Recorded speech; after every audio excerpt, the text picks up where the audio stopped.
আসসালামু আলাইকুম আমার ভাই ও বোনেরা, যে যেখানে আছো আশা করি ভালো আছো। তোমাদের জন্য দোয়া ও ভালোবাসা রইল। তো আজকের রেসিপিতে আছে পোলাও। আমি একটা ইয়ামি পোলাও রান্না করছি। চলে আসলাম রান্না করতে। কড়াই গরম হয়ে গেছে, তেল দিয়ে দিব। বিসমিল্লাহির রহমানির রহিম। এখানে আছে মশলা, সব ধরনের মশলা মিশিয়ে দিয়ে দেব। শাহি জিরা। জিরাটা দিলে পোলাও থেকে অন্যরকম একটা সুন্দর ঘ্রাণ আসে। নাড়াচাড়া করে দেবো। আধা কাপের মতো।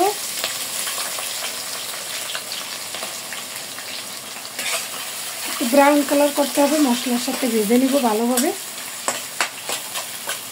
আমার পেঁয়াজটা এই যে ব্রাউন কালার হয়ে গেছে।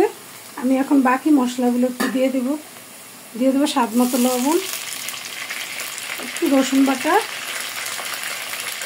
আর 1 চামচ হলো আদা বাটা। ভালোভাবে পেঁয়াজের সাথে মিশিয়ে নেব।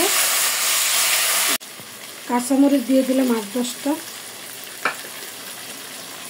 আমি পোলার চালগুলো ভালোভাবে ধুয়ে পরিষ্কার করে একবারে চালনি দিয়ে সেঁকে নিয়েছি। এখন দিয়ে দেব। মানে 1 কেজির মতো চাল আছে। ভালোভাবে 2 মিনিটের জন্য মশলার সাথে নাড়াচাড়া করে নেব।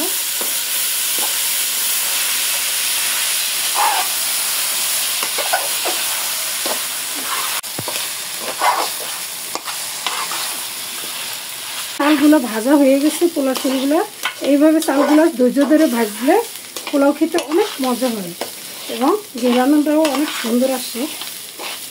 আর ভাজবো না, এখন পানি দিয়ে দেবো, গরম পানি। এই যে আমি আমার পরিমাণ মতো পানি দিয়ে দেবো।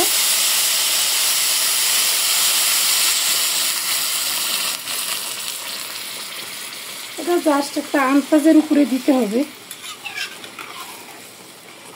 মোটামুটি পানি দেওয়া হয়ে গেছে।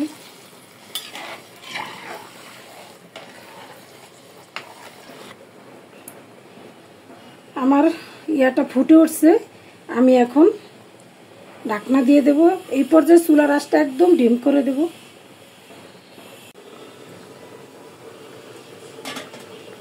এই যে আমার পোলাওটা এখন এই পর্যায়ে এরকম আছে। আমি এখন একটু গুঁড়া দুধ দিয়ে দেব।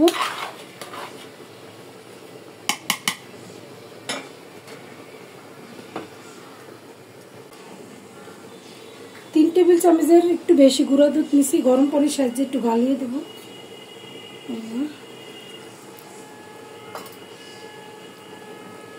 এভাবে গলায় দিলে ভালো হয়।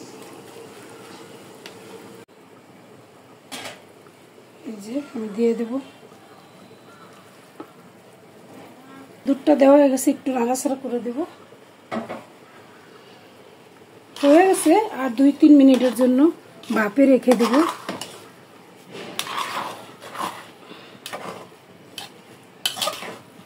দিয়ে দেবো আরো 3-4 মিনিটের জন্য। চলে আসলাম। আমার পোলাওটা দেখি কি অবস্থা আছে। মাশাআল্লাহ, দেখেন কতটা ঝরঝরা, একদম সুন্দরভাবে আমার পোলাওটা হয়ে গেছে। এই পর্যায়ে যেটা আমি করব, একটু ঘি দিয়ে দেব। ঘিটা কোনো মতে স্কিপ করা যাবে না। প্রপার স্বাদ পাওয়ার জন্য ঘি অবশ্যই দিতে হবে। এই যে আমি ঘি দিয়ে দিলাম। আমি এখানে 2 টেবিল চামচের মতো ঘি দিয়ে দিছি।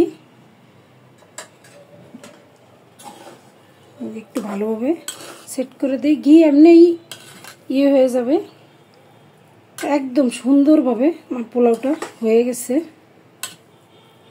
মজাদার পোলাও, ইয়ামি। আমার এই নিয়মে রান্না করবেন অবশ্যই। আমি একটু সার্ভ করে দেখাবো। ভিডিও আর বড় করবো না, আজকের জন্য এখানে বিদায় নিলাম। যে যেখানে আছো ভালো থাকো। আল্লাহ তোমাদের সকলকে ভালো রাখুক। আল্লাহ হাফেজ।